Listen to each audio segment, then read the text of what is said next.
Hello दोस्तों, आप सभी का स्वागत है आपके चैनल स्टडी विद PKY पर। तो दोस्तों, इस वीडियो में आपको RRC SER यानी आप इसे RRC south eastern railway Kolkata बोल सकते हैं दोस्तों, यानी ईस्टर्न रेलवे का भाई भी बोल सकते हैं, पड़ोसी बोल सकते हैं। RRC SER south eastern railway, ठीक है। SER साउथ ईस्टर्न रेलवे के साइट पर आपका एक RRC ग्रुप डी से संबंधित लेटेस्ट नोटिस आया हुआ दोस्तों, जो छात्रों के लिए एकदम बहुत महत्वपूर्ण नोटिस है। इसमें से बहुत छात्रों को झटका लग चुका है। किस लिए झटका लगा है आप थंबनेल में ही देख के पता कर सकते हैं कि बहुत छात्रों को मेडिकल में अनफिट कर दिया गया है, ठीक है। जितने भी कैंडिडेट किस डीबी के थे, किस में मेडिकल अनफिट किया है, यानी किस डीबी के कैंडिडेट थे, किस डीबी के नहीं थे, सभी जानकारी आपको ऑफिशियली इस नोटिस के माध्यम से आपको बताएंगे। अब वीडियो में बने रहें, पूरी जानकारी आपको विस्तार से देने की कोशिश करेंगे, ठीक है। और मैं उन कैंडिडेटों को बता दूं दोस्तों, आप खुद देख रहे हैं कि मेडिकल कैंडिडेट अनफिट हो रहे हैं। चाहे किसी का सेकंड डीबी हो रहा है तो उसमें कैंडिडेट कुछ अनफिट हो रहा है, मेडिकली कुछ थर्ड डीबी हो रहा है तो उसमें। तो आप ही बताइए, जिनका 0.1 में चाहे 0.0012 में होगा तो उन्हें सीटें बाद में मिलेगी कि नहीं? जरूर मिलेगी, क्योंकि इन्हें जब अनफिट कर दिया जाएगा तो उनका जो वैकेंट सीट होगा क्या वेटिंग वाला कैंडिडेट को जरूर मिलेगा लास्ट में, ठीक है। तो आप परेशान ना हो। आपका जो उनका भी सेकंड डीबी आ रहा तो उसमें कुछ अनफिट होगा, थर्ड डीबी आ रहा तो उसमें भी कुछ अनफिट होगा, फोर्थ डीबी आ रहा तो उसमें भी कुछ अनफिट होगा। जब तक रिप्लेसमेंट में भी अनफिट होता है दोस्तों, याद रखिएगा। तो आप उम्मीद ना छोड़ें, आप उम्मीद बनाए रखें, ठीक है। और दोस्तों, उन कैंडिडेटों को मैं कह दूँ कि जब मैं वीडियो बनाता तो वे लोग सोचते हैं कि उनके फेवर में नहीं है, तो उल्टा पुल्टा कमेंट करते हैं, कुछ इन्फॉर्मेशन डाटा नॉलेज रहता नहीं है। तो मैं उन कैंडिडेटों को बोल दूँ कि हवाबाजी करने से फ़ायदा नहीं है। आपको वीडियो अच्छा लगता है तो देखिए, नहीं तो स्किप कीजिए, कोई दिक्कत नहीं है। मगर उन कैंडिडेटों का उम्मीद मत तोड़िए, आशा मत छोड़िए जो भरोसा करते हैं, ठीक है। उन्हें तो समझ में आता है डाटा एनालिसिस का, कुछ मुझे कैटेगरी शिफ्टिंग सिखाता है, ठीक है। आज तक तो कभी उन्हें शुरू से डाटा तो दिए नहीं होंगे कि कितना क्या करेगा। आपको वीडियो जरूर देखेंगे, इन्फॉर्मेशन लेंगे, मगर फिर भी आपको ही गाली देंगे। तो कुछ कैंडिडेट के लिए मैं नहीं सोचता हूँ, मगर उन्हें बता दूँ कि आप मेहनत करिए, खुद से डाटा एनालिसिस कीजिए, दूसरों को इन्फॉर्मेशन दीजिए। अपने पास रख के छुपा के कोई फ़ायदा नहीं है, क्योंकि RRC अपने साइट पर एक बार दे ही देगी। तो ज़्यादा होशियार बनने से भी कोई फ़ायदा नहीं है दोस्तों। शेयर करने से, किसी की मदद करने से आपका भी मदद होगा, ठीक है। तो वो बात की बात दोस्तों, जिसको जो करना करिए, वो हटाइए। ज़्यादा समय नहीं लेते हैं। जो नोटिफिकेशन आया है, जो नोटिस आया है ऑफिशियली SER, आप जाके इसकी साइट से डाउनलोड कर सकते हैं, नोटिस को पढ़ सकते हैं। तो चलिए दिखाता आपको कि कितने छात्रों को झटका लगा, कितने छात्रों को मेडिकल अनफिट किया है, ठीक है। चलिए दिखाते हैं। देखिए दोस्तों, कुछ इस प्रकार का नोटिस है, ठीक है। आप देख सकते हैं, शॉर्ट नोटिस है, लगभग 2 पेज का, ठीक है। देखिए क्या दिया हुआ है, मैं आपको बता दूं। साउथ ईस्टर्न रेलवे SER, ठीक है। SER यानी ईस्टर्न रेलवे के बगल का जो बोल सकते हैं, रेलवे गवर्नमेंट सेल यानी RRC, ये साइट है। इस साइट पे जाकर आप इस नोटिस को डाउनलोड कर सकते हैं, ठीक है। देखिए अब क्या हुआ, नोटिस डेट देख लीजिए, 6/5/2024, यानी कल ही के डेट में आया था, शाम रात में, जब भी दोस्तों कल ही के डेट दिया हुआ था। अब इसमें देखिए क्या दिया हुआ है। ये दोस्तों मैं इंग्लिश में जो भी ये नाम वाम आपको सब हिंदी में भी बता रहा हूँ, 1 मिनट रुकिएगा। ये देखिए इस सब के बारे में सीधा मेन पॉइंट के बारे में बताता हूँ दोस्तों आपको हिंदी में। या इंग्लिश में कितने कैंडिडेट को समझ में नहीं आ रहा होगा, ऐसा नहीं बोल रहे दोस्तों कि बहुत को नहीं आ रहा होगा, लेकिन कुछ को नहीं आता, एक्सेप्शनल केस होता है दोस्तों। इसलिए मैं उनके लिए हिंदी में कन्वर्ट करके आपको बताता पूरी बात।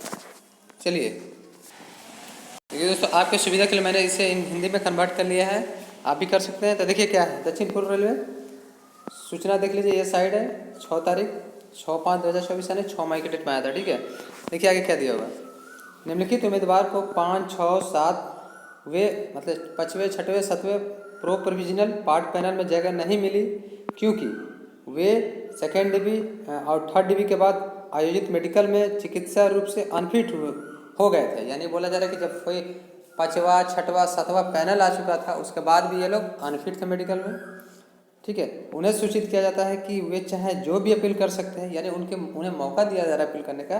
प्रोफार्मा A में उल्लेखित प्रारूप को संकलन करते हुए इस नोटिस के जरिए जारी होने की तारीख से 1 महीने के भीतर अध्यक्ष यानी चेयरमैन RRC SER के समक्ष, ठीक है, यानी बोला जा रहा है कि उन्हें मौका दिया जा रहा है, जो ये चेयरमैन है RRC है SCR के संलग्न, इनके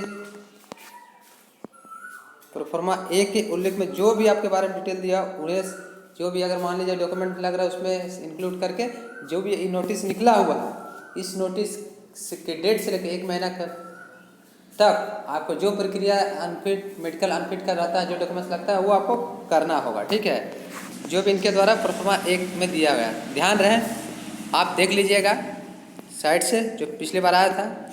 अब देखिए कितने कैंडिडेट को अनफिट किया है, आप देखेंगे शुरू से 1 नंबर से तो लगभग क्या दोस्तों 15 कैंडिडेट को अनफिट किया हुआ है। ठीक है, ये देखिए, ये आपका रजिस्ट्रेशन नंबर नज़र आ रहा होगा, रोल नंबर नज़र आ रहा है, उम्मीदवार का नंबर नज़र आ रहा होगा, नाम, ये पिताजी का नज़र आ रहा होगा, यानी उनके फादर का, मेडिकल परीक्षा की रिपोर्ट देख लीजिए, आयोग आयोग आयोग आयोग मतलब अनफिट। ठीक है, इनके आयोग मतलब अनफिट होता है दोस्तों, देख लीजिए, ये उनका डेट ऑफ बर्थ के साथ दिया हुआ है, लगभग 15 कैंडिडेट का दिया हुआ है। देखिए आगे क्या बोला, यदि उम्मीदवार रेलवे के फैसले के खिलाफ अपील करना चाहते हैं तो वे उन्हें आवेदन करना होगा, यानी उन्हें रीमेडिकल के अप्लाई करना होगा। उचित औचित्य के साथ वैसा ही ऐसी अपील पर तभी विचार किया जाएगा जब उम्मीदवार ऐसा करेगा उस विशेषज्ञता या विशेषज्ञता का सरकारी निजी डॉक्टर से प्रमाण पत्र जिसमें उम्मीदवार को आयोग माया गया है। यानी बोला जा रहा है दोस्तों कि अगर आपको रीमेडिकल फिर से मतलब अप्लाई करना है तो आप जैसे कोई सरकारी हॉस्पिटल चाहे किसी डॉक्टर से लिखा का जो प्रोसेस होता है तो वो आपको ले जाना होगा। ठीक है, ऐसे प्रमाण पत्रों में यह नोट होना चाहिए कि सरकारी निजी विशेष चिकित्सक के लिए रेलवे द्वारा निर्धारित शारीरिक दृश्य मानक से पूरी तरह अवगत है। ठीक है, श्रेणी और इस तत्व से अवगत है कि उम्मीदवार को मेडिकल परीक्षा के दौरान पहले ही इन मानकों के अनुसार अनफिट घोषित कर दिया गया है। प्रमाण पत्र पर फोटो और निशान होना चाहिए। देखिए दोस्तों सीधा सीधी ये जो होता है अनफिट के लिए 1000 रुपया लगता है, क्या क्या प्रोसेस नहीं होता है, ये सभी उसी के बारे में बता रहे हैं, आप इसको देख लीजिएगा। ठीक है, आपको तो पहले ही पता होगा दोस्तों रीमेडिकल का हर जोन का होता है, क्या क्या प्रोसेस नहीं लगता। अगर नहीं पता तो आप किसी दोस्त यार चाहे इस नोटिस के माध्यम से आप पढ़ लीजिएगा, आपको समझ जाएगा। ठीक है, तो देखिए ये तो दोस्तों अब बता रहा हूँ, जैसे 15 कैंडिडेट इन्होंने अप्लाई किया, तो मैं फिर से बोल रहा हूँ अगर 15 कैंडिडेट अप्लाई किया तो मात्र 2 से 3 कैंडिडेट मैक्सिमम इनके सिलेक्शन होंगे। भाई 99% तो नहीं बोलूँगा दोस्तों, 90 से 95% दावे के साथ बोल सकते हैं कि 2 से 3 कैंडिडेट को बाई चांस मिल जाए कुछ B1 चाहे C1 जो भी है, क्योंकि पूरा तरह अनफिट हो चुके हैं तो उसमें सीटें प्रोवाइड हो सकती है। लेकिन और बाकी कैंडिडेट का चांसेस बनेगा जो पॉइंटों में इसमें जो कैटेगरी से बिलोंग करते हैं। देखिए इसमें मेनली और एक बात बता दोस्तों, देखिएगा तो 1 नंबर 2 नंबर 3 नंबर तक UR के 3 कैंडिडेट हैं। ठीक है, उसके बाद देखिएगा 9 यहाँ से देखिएगा दोस्तों 9-4। ठीक है, यहाँ से 9-4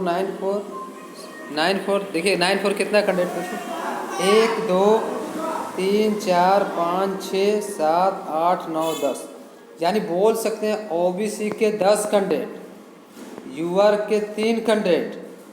ठीक है, UR के 3 कैंडिडेट, OBC के 10 कैंडिडेट और मात्र एक अलग कैटेगरी के 1 कैंडिडेट है।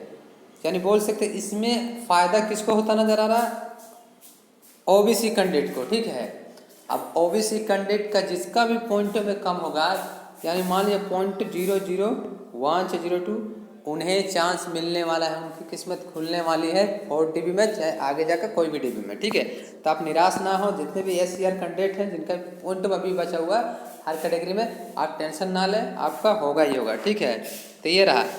तो ऐसे ही दोस्तों और भी जोन में ER कोलकाता में भी होगा। सेकेंड DB में आपने देखा कि 53 कैंडिडेट एब्सेंट थे, उसमें से कुछ मेडिकली अनफिट होंगे।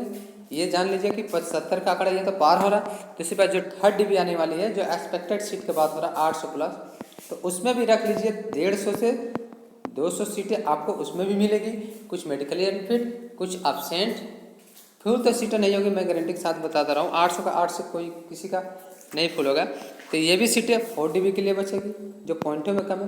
तो उम्मीद रखिए दोस्तों जितने भी कैंडिडेट जिनको .1 2 3 जो भी समथिंग वो भी उम्मीद रखें कि आपका भी होगा, दूसरे की बातें बना रहे हैं, ठीक है।